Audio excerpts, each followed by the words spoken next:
उसने कहा था। चंद्रधर शर्मा गुलेरी। बड़े बड़े शहरों के इक्के गाड़ी वालों की जबान के कोड़े से जिनकी पीठ छिल गई और कान पक गए हैं, उनसे हमारी प्रार्थना है कि अमृतसर के बम्बू कार्ट वालों की बोली का मरहम लगावें। जब बड़े बड़े शहरों की चौड़ी सड़कों पर घोड़े की पीठ चाबुक से धुनते हुए इक्के वाले कभी घोड़े की नानी इसे अपना टिकट संबंध स्थिर करते, कभी राह चलते पैदलों की आंखों उनके न होने पर तरस दिखाते, कभी उनके पैरों की अंगुलियों के पैरों को चीथ कर अपने ही को सताया हुआ बताते और संसार भर की ग्लानि, निराशा और क्षोभ के अवतार बने नाक के सीध में चले जाते, तब अमृतसर की में उनकी बिरादरी वाले तंग चक्करदार गलियों में हर एक लट्ठी वाले के लिए ठहर कर सब्र का समुद्र उमड़ा कर बचो खालसा जी, हटो भाई जी, ठहरना भाई, आने दो लाला जी, हटो बादशाह, कहते हुए सफ़ेद फेंटों, खच्चरों और बत्तकों, गन्ने और खोमचे और भारे वाले के जंगल में से राह खेते हैं। क्या मजाल है किसी जी और साहब बिना सुने किसी को हटाना पड़े। यह बात नहीं कि उनकी जीभ चलती नहीं, पर मीठी छुरी की तरह महीन मार करती हुई यदि कोई बुढ़िया बार बार चितौनी देने पर भी लीक से नहीं हटती, तो उनकी बचनावली के ये नमूने हैं। हट जा जीने जोगिए, हट जा कर्मा वालिए, हट जा पूता प्यारिए, बच जा लंबी वालिए। समष्टि में इनके अर्थ हैं, तू जीने योग्य है, तू भागों वाली है, तू पुत्रों की प्यारी है, तू लंबी उम्र है तेरे सामने, तो क्यों मेरे पहिए के नीचे आना चाहती है, बच जा। ऐसे बम्बू काट वालों के बीच में होकर एक लड़का और एक लड़की चौक की एक दुकान पर आ मिले। उसके बालों और उसके ढीले सूथने से जान पड़ता कि दोनों सिख हैं। वह अपने मामा के केस धोने के लिए दही लेने आया था और वह रसोई के लिए बढ़िया। दुकानदार एक परदेसी से गूंथ रहा था। शेर भर गीले पापड़ों की गठड़ी को गिने बिना हटाता न था। तेरे घर कहाँ है? मगरे में। और तेरे मांझे में। यहाँ कहाँ रहती है? अंतर सिंह की बैठक में। वे मेरे मामा होते हैं। मैं भी मामा की यहाँ आया हूँ। उनका घर गुरु बाजार में है। इतने में दुकानदार निपटा और उनको सौदा देने लगा। सौदा लेकर दोनों साथ साथ चले। कुछ दूर जाकर लड़के ने मुस्कुरा कर पूछा, तेरी कुड़माई हो गई? इस पर लड़की कुछ आंखें चढ़ाकर दत्त कहकर दौड़ गई और लड़का मुंह देखता रह गया। दूसरे तीसरे दिन सब्जी वाले के यहाँ, दूध वाले के यहाँ अकस्मात दोनों मिल जाते। महीना भर यही हाल रहा। 2-3 बार लड़के ने पूछा, तेरी कुड़माई हो गई? और उत्तर में वही दत्त मिला। एक दिन जब फिर लड़के ने वैसे ही हंसी में चिढ़ाने के लिए पूछा, तो लड़की ही की संभावना के विरुद्ध बोली, हाँ हो गई। कब? कल। देखते नहीं, यह रेशम से कढ़ा हुआ सालू। लड़की भाग गई। लड़के ने घर की राह ली। रास्ते में एक लड़के को मोरी में धकेल दिया, एक छबड़ी वाले की दिन भर की कमाई खो दी, एक कुत्ते पर पत्थर मारा और एक गोभी वाले के ठेले में से दूध उड़ेल दिया। सामने नहाकर आती हुई किसी वैष्णवी से टकराकर अंधे की उपाधि पाई। तब कहीं घर पहुंचा। राम राम, यह भी कोई लड़ाई है? दूसरा अंक पढ़ रही हूँ। दिन रात खंदकों में बैठे हड्डियों अकड़ गई हैं। लुधियाना से 10 गुना जाड़ा और मैं और ऊपर से बर्फ ऊपर से पिंडलियों तक कीचड़ में धसे हुए। जमीन कहीं दिखती नहीं। घंटे 2 घंटे में कान के पर्दे फाड़ने वाले धमाके के साथ सारी खंदक हिल जाती है और 100 गज धरती उछल पड़ती है। इस गेबी गोले से बचे तो कोई लड़े। नगरकोट का जलजला सुना था। यहाँ दिन में 25 जलजले होते हैं। जो कहीं खंदक के बाहर साफा या कुंवनी निकल गई तो चटाक से गोली लगती है। पर मालूम बेईमान मिट्टी में लेटे हुए हैं या घास की पत्तियों में छिपे रहते हैं। लैना सिंह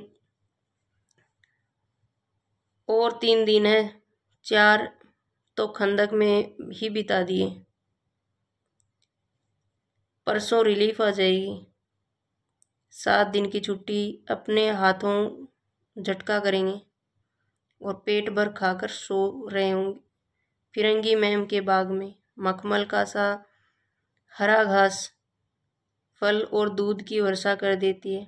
लाख कहते हैं, दाम नहीं लेती। कहती है, तुम राजा हो, मेरे मुल्क को बचाने आए हो। 4 दिन तक एक पलक नींद नहीं मिली। बिना फेरे घोड़ा बिगड़ता और बिना लड़े सिपाही। मुझे तो संगीन चढ़ाकर मार्च का हुक्म मिल जाए, फिर 7 जर्मनों को अकेला मार दूंगा। मार कर न लौटूं तो मुझे दरबार साहब की दहली पर मत्था टेकना नसीब न हो। पाजी कहीं के कलों के घोड़े संगीन देखने ही मुंह फाड़ देते हैं और पैर पकड़ने लगते हैं। यों अंधेरे में 30-30 मन का गोला फेंकते हैं। उस दिन दावा किया था, 4 मील तक एक जर्मन नहीं छोड़ा था। पीछे जनरल ने हट जाने का कमान दिया, नहीं तो नहीं सीधे बर्लिन पहुंच जाते। क्यों? सूबेदार हजारा सिंह ने मुस्कुरा कर कहा, लड़ाई के मामले जमादार या नायक ही चलाए नहीं चलते। बड़े अफसर दूर की सोचते हैं। 300 मील का सामना है, एक तरफ बढ़ जाएंगे तो क्या होगा? सूबेदार जी, सच है, लैना सिंह बोला, पर करें क्या? हड्डियों में तो जाड़ा धंस गया, सूर्य निकलता नहीं और खाई में दोनों तरफ से चंबे की बावलियों के से सोते झर रहे हैं। एक धावा हो जाए तो गर्मी आ जाए। उद्यमी उठ सिगड़ी में कोले डाल, वजीरा, तुम 4 जने बाल्टियां लेकर खाई का पानी बाहर फेंको। महासिंह, शाम हो गई है, खाई के दरवाजे का पहरा बदल दे। यह कहते हुए सूबेदार सारी खंदक में से चक्कर लगाने लगे। वजीरा पलटन का विदूषक था। बाल्टी में गदला पानी भरकर खाई के बाहर फेंकता हुआ बोला, मैं पादा बन गया हूँ। ये जो मैं पादा बन गया हूँ, ये वाला जो सेंटेंस है, इसमें पूछा गया था कि ये किसने कहा। अभी कॉलेज लेक्चरर में आया था ये क्वेश्चन। तो इसमें इस बार ये भी पूछा जा सकता है कि वजीरा सिंह पलटन का क्या था? विदूषक। क्रो जर्मनी के बादशाह का तर्पण। इस पर सब खिलखिला पड़े और उदासी के बादल फट गए। लैना सिंह ने बाल्टी भर कर उसके हाथ में देकर कहा, अपनी बाड़ी के खरबूजों में पानी दो। ऐसा खाद का पानी पंजाब भर में नहीं मिलेगा। हाँ, देश क्या है स्वर्ग है। मैं तो लड़ाई के बाद सरकार से 10 गुना जमीन यहाँ मांग लूँगा और फलों के बूटे लगाऊंगा। लाड़ी होरा को भी यहाँ बुला लोगे या वहीं दूध पिलाने वाली फिरंगी मैम को? चुप कर, यहाँ वालों को शर्म नहीं। देश विदेश की चाल है। आज तक मैं उसे समझा न सका कि सिख तंबाकू नहीं पीते। वह सिगरेट देने में हट करती है, होठों में लगाना चाहती है और पीछे हटता हूँ तो समझती है कि राजा बुरा मान गए। अब मेरे मुल्क के लिए लड़ेगा नहीं। अच्छा, अब बोधा सिंह कैसा है? अच्छा है, जैसे मैं जानता ही न हूँ। रात भर तुम अपने कंबल उसे उड़ाते हो और आप सिगड़ी के सहारे गुजर करते हो। उसके पहरे पर आप पहरा दे आते हो। अपने सूखे लकड़ी के तख्तों पर उसे सुलाते हो। आप कीचड़ में पड़े रहते हो। कहीं तुम मांदे पड़ जाना। जाड़ा क्या है, मौत है, और निमोनिया से मरने वालों को मुरब्बे नहीं मिला करते। मेरा डर मत करो, मैं तो बुलेल की खड़क के किनारे मरूंगा। भाई कीरत सिंह की गोद पर मेरा सिर होगा और मेरे साथ के लगाए हुए आंगन मेरे हाथ के लगाए हुए आंगन के आम के पेड़ की छाया होगी। वजीरा सिंह ने त्योरी चढ़ाकर कहा, क्या मरने मारने की बात लगाई है? मरे जर्मन और तुर्क। हाँ भाइयों, कैसे?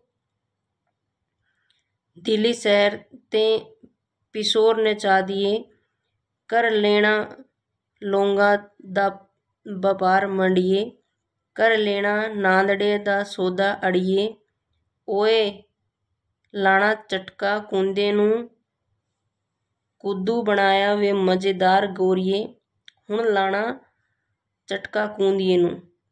कौन जानता कि डोडियों वाले घर बारी सिख ऐसा लुच्चों का गीत गाएंगे। पर सारी खंदक इस गीत में गूंज उठी और सिपाही फिर ताजे हो गए, मानो 4 दिन के सोते हुए और मौज ही करते रहे हों। अब तीसरा अंक आ गया। ये उनकी सिपाहियों की कैसी स्थिति थी, दूसरे अंक में ये बताया गया है वहाँ पे। अब तीसरे में वहाँ पे वो लोग कर क्या रहे हैं। दोपहर रात गई और अंधेरा सन्नाटा छाया हुआ। बोधा सिंह खाली बिस्कुटों के 3 टिनों पर अपने दोनों कंबल बिछाकर, लैना सिंह के 2 कंबल और एक बरान कोट ओढ़कर सो रहा है। लैना सिंह पहरे पर खड़ा हुआ है, एक आंख खाई के मुंह पर है और एक बोधा सिंह के दुबले शरीर पर। बोधा सिंह कर रहा, क्यों बोधा भाई, क्या है? पानी पिला दो। लैना सिंह ने कटोरा उसके मुंह से लगाकर पूछा, कैसे हो? पानी पीकर बोधा बोला, कपी छूट रही है, रोम रोम में तार दौड़ रहे हैं, दांत बज रहे हैं। अच्छा, मेरी जर्सी पहन लो। और तुम? मेरे पास सिगड़ी है और मुझे गर्मी लगती है, पसीना आ रहा है। ना, मैं नहीं पहनता। 4 दिन से तुम मेरे लिए। हाँ, याद आई, मेरे पास तो दूसरी गर्म जर्सी है, आज सवेरे ही आई है, विलायत से बुन बुन कर भेज रही है मैमे, गुरु उनका भला करे। यूं कहकर लेना अपना कोट उतार कर जर्सी उतारने लगा। और सच कहते हो? और झूठ नहीं, सच कहते हो और नहीं झूठ? यूं कहकर नीही करते हुए बोधा को अपने जबरदस्ती जर्सी पहना दी। आप खाकी कोट और जीन का कुर्ता भर पहनकर पहरे पर आ खड़ा हुआ। मेम की जर्सी की कथा केवल कथा थी। आधा घंटा बीत गया। इतने खाई में मुंह से आवाज आई, सूबेदार हजारा। कौन? लेफ्टिनेंट साहब, हुकुम हुजूर। कहकर सूबेदार तन कर फौजी सलाम करके सामने हुआ। देखो, इसी दम दावा करना होगा। मील भर की दूरी पर पूरब के कोने में एक जर्मन खाई है। इसमें 50 से ज्यादा जर्मन नहीं है। इन पेड़ों के नीचे नीचे 2 खेत काटकर रास्ता है, 3-4 घुमाव हैं। जहाँ मोड़ है वहाँ 15 जवान खड़े कर आया हूँ। तुम यहाँ 10 आदमी छोड़कर सबको साथ ले उनसे जा मिलो। खंदक छीन कर वहीं जब तक दूसरा हुक्म न मिले डटे रहो। हम यहाँ रहेगा। जो हुक्म। चुपचाप सब तैयार हो गए। बोधा भी कंबल उतार कर चलने लगा। तब लैला ने उसे रोका। लैला सिंह आगे हुआ जो बोधा के बाप सूबेदार ने उंगली से बोधा की ओर इशारा किया। लैला सिंह समझकर चुप हो गया। पीछे 10 आदमी कौन रहे, इस पर बड़ी हुज्जत हुई। कोई न रहना चाहता था। समझा बुझाकर सूबेदार ने मार्च किया।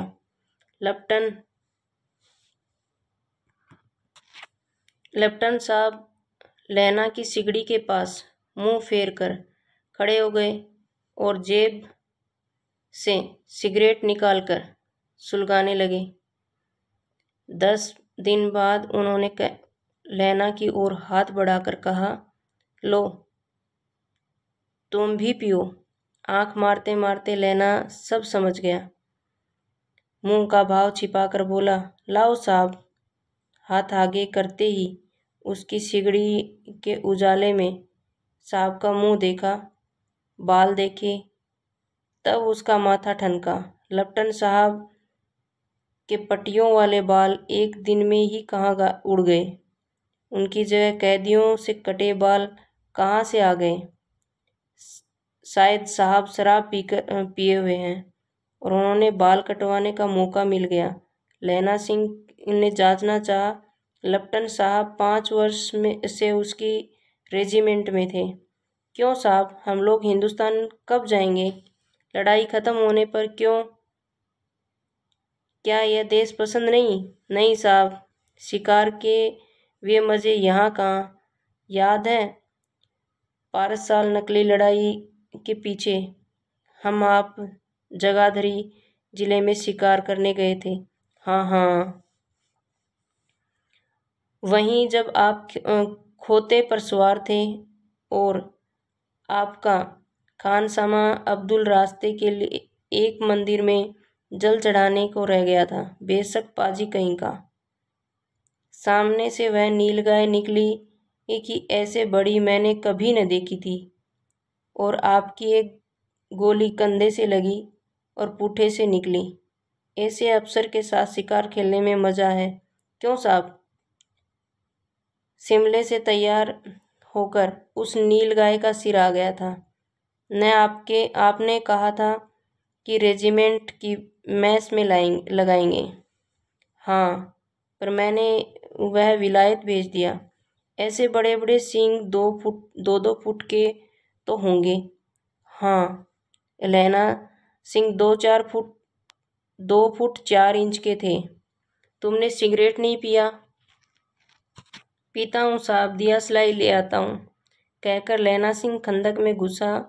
अब उसे संदेह नहीं रहा था। उसने झटपट निश्चय कर लिया कि क्या करना चाहिए।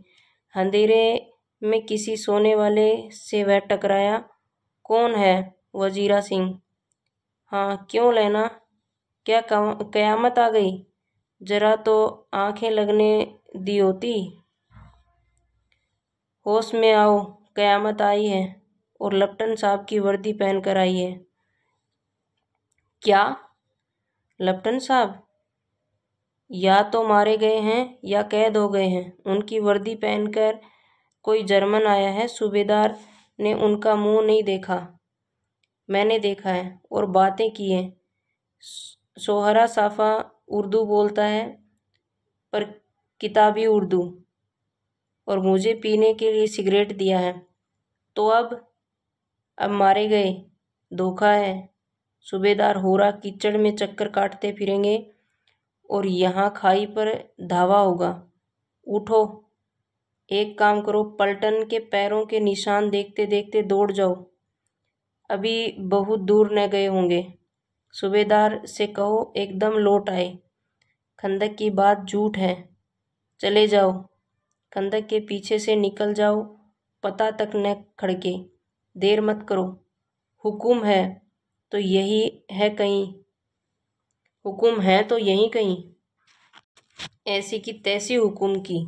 मेरा हुक्म जमादार लहना सिंह, जो इस वक्त यहाँ सबके सबसे बड़ा अफसर है, उसका हुक्म है। मैं क्यों लेफ्टिनेंट साहब की खबर लेता हूँ? पर यहाँ तो तुम 8 हैं। 8 नहीं, 10 लाख। एक एक अकालिया सिख 1.25 लाख के बराबर होता है। चले जाओ। लौटकर खाई के मुहाने पर लहना सिंह दीवार से चिपक गया। उसने देखा कि लेफ्टिनेंट साहब ने जेब से बेल के बराबर 3 गोले निकाले। तीनों को जगह जगह खंदक की दीवारों में घुसेड़ दिया और तीनों में एक तार सा बांध दिया।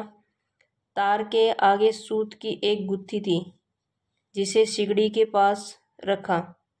बाहर की तरफ जाकर एक दिया सलाई जलाकर गुत्थी पर रखने इतने में बिजली की तरह दोनों हाथों से उल्टी बंदूक को उठाकर लहना सिंह ने साहब की कोहनी पर तान कर दे मारा। धमाके के साथ साहब के हाथ से दिया सलाई गिर गई। लहना सिंह ने एक कुंदा साहब की गर्दन पर मारा और साहब आंख मीन गोट करते हुए चित हो गए। लहना सिंह ने तीनों गोले बीनकर खंदक के बाहर फेंके और साहब को घसीटकर सिगड़ी के पास लिटाया। जेबों की तलाशी ली। 3-4 लिफाफे और एक डायरी निकालकर उसने उन्हें अपनी जेब के हवाले कर दिया। साहब की मूर्छा हटी। लहना सिंह हंसकर बोला, क्यों लेफ्टिनेंट साहब, मिजाज कैसा है? आज मैंने बहुत बातें सीखी। यह सीखा कि सिगरेट पीते हैं, यह सीखा कि जगाधारी के जिले में नीली गायें होती हैं और उनके 2 फुट 4 इंच के सींग होते हैं। यह सीखा कि मुसलमान खानसमा मूर्तियों पर जल चढ़ाते हैं।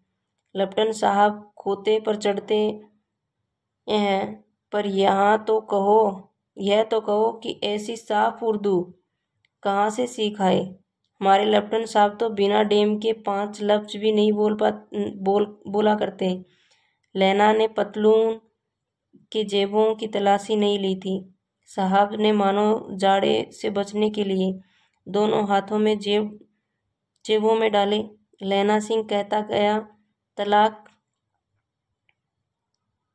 चालाक बड़े हो।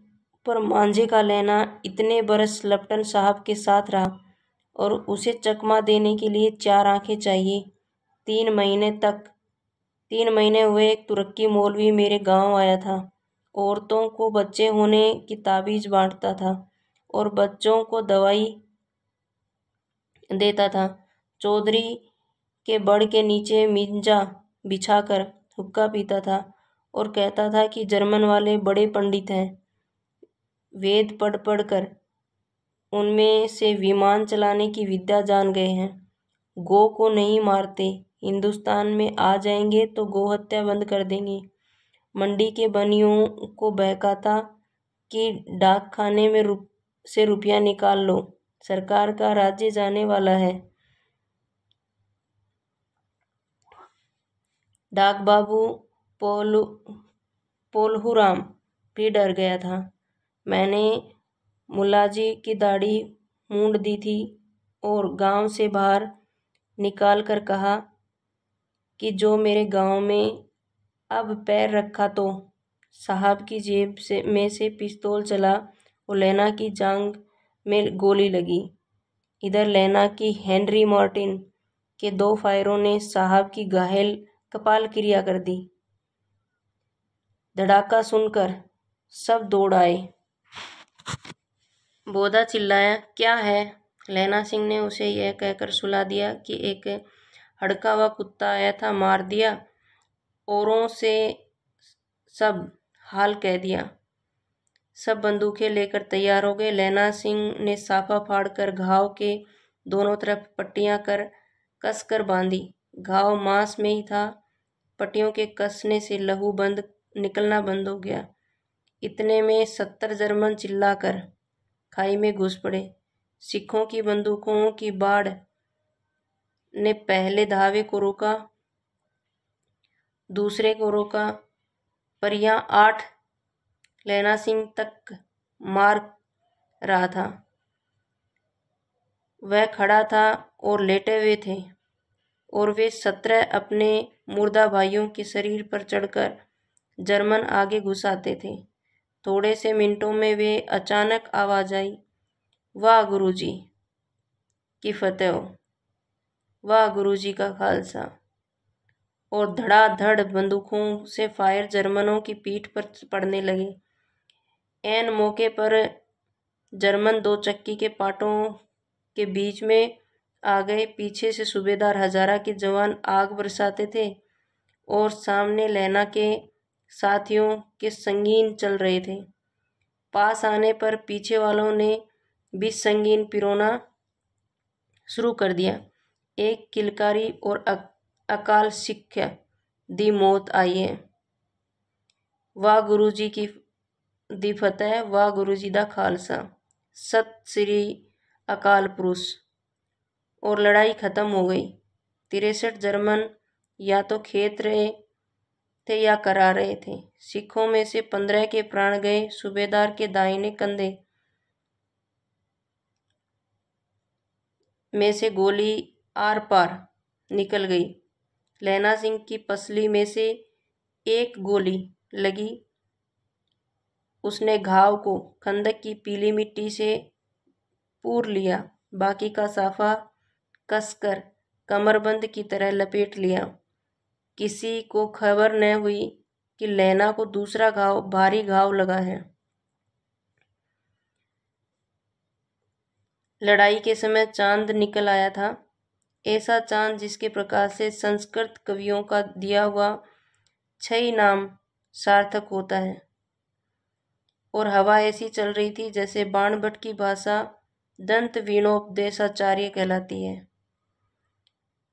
वजीरा सिंह कह रहा था कि कैसे मन मन भर फ्रांस की भूमि मेरे बूटों से चिपक रही थी।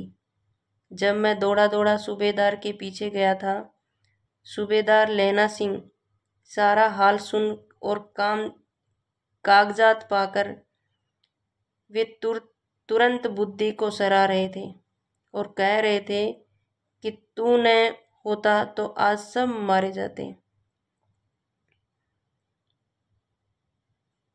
इस लड़ाई की आवाज 3 मील दाहिनी ओर की खाई वालों ने सुन ली थी। उन्होंने पीछे टेलीफोन कर दिया था। वहां से झटपट 2 डॉक्टर और 2 बीमार ढोने की गाड़ियां चली,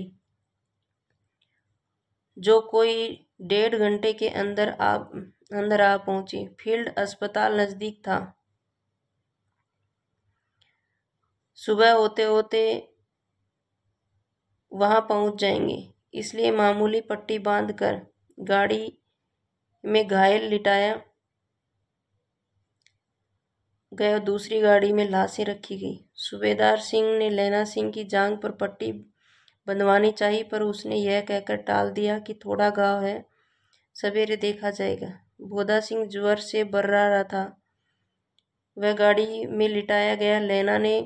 लैना को छोड़कर सूबेदार जाते नहीं थे। यह देख लैना ने कहा, तुम्हें बोधा की कसम, सूबेदारनी जी की सौगंध है, जो इस गाड़ी ने न चले जाओ और तुम मेरे लिए वहां तक पहुंचकर गाड़ी भेज देना। जर्मन मुर्दों के लिए भी तो गाड़ियां आती होंगी। मेरा हाल बुरा नहीं, देखते नहीं मैं खड़ा हूं, वजीरा मेरे पास ही है। अच्छा, पर बोधा गाड़ी पर लेट गया। भला आप भी चढ़ जाओ। सुनिए तो सूबेदारनी, होरा को चिट्ठी लिखो तो मेरा मत्था टेकना लिख देना, और जब घर जाओ तो कह देना मुझसे जो उसने कहा था मैंने कर दिया। गाड़ियां चल पड़ी थी। सूबेदार के चढ़ते चढ़ते लैना का हाथ पकड़कर कहा, तैने मेरे और बोधा के प्राण बचाए हैं, साथ ही घर चलेंगे। अपनी सूबेदारनी को तू ही कह देना उसने क्या कहा था। अब आप गाड़ी पर चढ़ जाओ, मैंने जो कहा वह लिख देना और कह भी देना। गाड़ी के जाते लैना लेट गया। वजीरा पानी पिला दे और मेरा कमरबंद खोल दे, तर हो रहा है। मृत्यु के कुछ समय पहले स्मृति बहुत साफ हो जाती है। जन्म भर की घटनाएं एक एक करके सामने आती है। सारे दृश्यों के रंग साफ होते हैं। समय की धुंध बिल्कुल उन पर से हट जाती है। लैना सिंह 12 वर्ष का था। अमृतसर में मामा के यहाँ आया हुआ था। दही वाले के यहाँ, सब्जी वाले के यहाँ, कहीं उसे एक 8 वर्ष की लड़की मिल जाती है। जब वह प्रश्न पूछता है, तेरी कुड़माई हो गई, वह दत्त कहकर भाग जाती है। एक दिन उसने वैसे ही पूछा तो उसने कहा, हाँ कल हो गई। देखते नहीं, यह रेशम के फूलों वाला सालू। सुनते ही लैना सिंह को दुख हुआ, क्रोध हुआ। क्यों हुआ? वजीरा सिंह पानी पिला दे। 25 वर्ष बीत गए। अब लैना सिंह ने 77 राइफल्स में जमादार हो गया है। उस 8 वर्ष की कन्या का ध्यान ही नहीं रहा। न मालूम वह कभी मिली थी या नहीं। 7 दिन की छुट्टी लेकर जमीन के मुकदमे की पैरवी करने वह अपने घर गया। वहाँ रेजिमेंट के अफसर की चिट्ठी मिली कि फौज लाम पर जाती है, फौरन चले आओ। साथ ही सूबेदार हजारा की चिट्ठी मिली कि मैं और बोधा सिंह भी लाम पर जाते हैं। लौटते हुए हमारे घर होते हुए जाना, साथ ही चलेंगे। सूबेदार का गांव रास्ते में पड़ता था। सूबेदार उसे बहुत चाहता था। लैना सिंह सूबेदार के यहाँ पहुंचा। जब चलने लगा तब सूबेदार बेड़े में से ही निकल कर आया। बोला, लैना, सूबेदारनी तुमको जानती है, बुलाती है, जा मिला। लैना सिंह भीतर पहुंचा। सूबेदार ने मुझे जानती है? कब से? रेजिमेंट के क्वार्टरों में तो कभी सूबेदार के घर के लोग रहे नहीं। दरवाजे पर जाकर मत्था टेकना कहा। आशीष सुनी। लैना सिंह चुप। मुझे पहचाना? नहीं। तेरी कुड़माई हो गई है? धत, कल हो गई है। देखते नहीं, रेशमी बूटों वाला सालू। अमृतसर में बाहों की टकराहट से मूर्छा खुली, करवट बदली, पसली का घाव बह निकला। वजीरा पानी पिला, उसने कहा था। सौपन चल रहा है, सूबेदारनी कह रही है। मैंने तेरे को आते ही पहचान लिया। एक काम कहती हूँ, मेरे तो भाग फूट गए। सरकार ने बहादुरी का खिताब दिया, लायलपुर में जमीन दी। आज नमक हलाली का मौका आया है, पर सरकार ने हम तीमियों की एक घगरिया पलटन क्यों न बना दी, जो मैं भी सूबेदार जी के साथ चली जाती।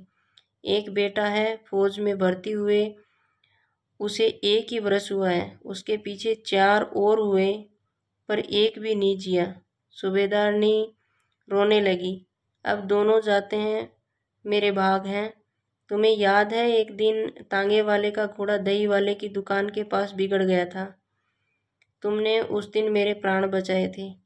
आप घोड़े की लातों में चले गए थे और मुझे उठाकर दुकान के तख्ते पर खड़ा कर दिया। ऐसे ही इन दोनों को बचाना, ये मेरी भिक्षा है। तुम्हारे आगे आंचल पसारती हूँ। रोती रोती सूबेदारनी ओबरी में चली गई। लैना भी आंसू पोंछता हुआ बाहर आया। वजीरा सिंह, पानी पिला दो, उसने कहा था। लैना सिंह का सिर अपनी गोद में रखे वजीरा सिंह बैठा है। जब मांगता है तब पानी पिला देता है। आधे घंटे तक लैना सिंह चुप रहा, फिर बोला, कौन? कीरत सिंह? वजीरा ने कुछ समझ कर कहा, हाँ भैया, मुझे और ऊंचा कर ले, अपने पट पर मेरा सिर रख ले। वजीरा वैसे ही किया। हाँ, अब सब ठीक है, पानी पिला दो बस। अब के हाड़ में यह आम खूब फलेगा। चचा भतीजा दोनों यहीं बैठकर आम खाना। जितना बड़ा तेरा भतीजा है उतना ही यह आम। जिस महीने में उसका जन्म हुआ था उसी महीने में मैंने इसे लगाया था। वजीरा के आंसू टप टप टपक रहे थे। कुछ दिन पीछे लोगों ने अखबारों में पढ़ा, फ्रांस और बेल्जियम 68वीं सूची, मैदान के घावों से मरा नंबर 77 सिख राइफल जमादार लहना सिंह। यह है कहानी उसने लिखा था जो कि कंप्लीट हुई। मिलते हैं अगले वीडियो में।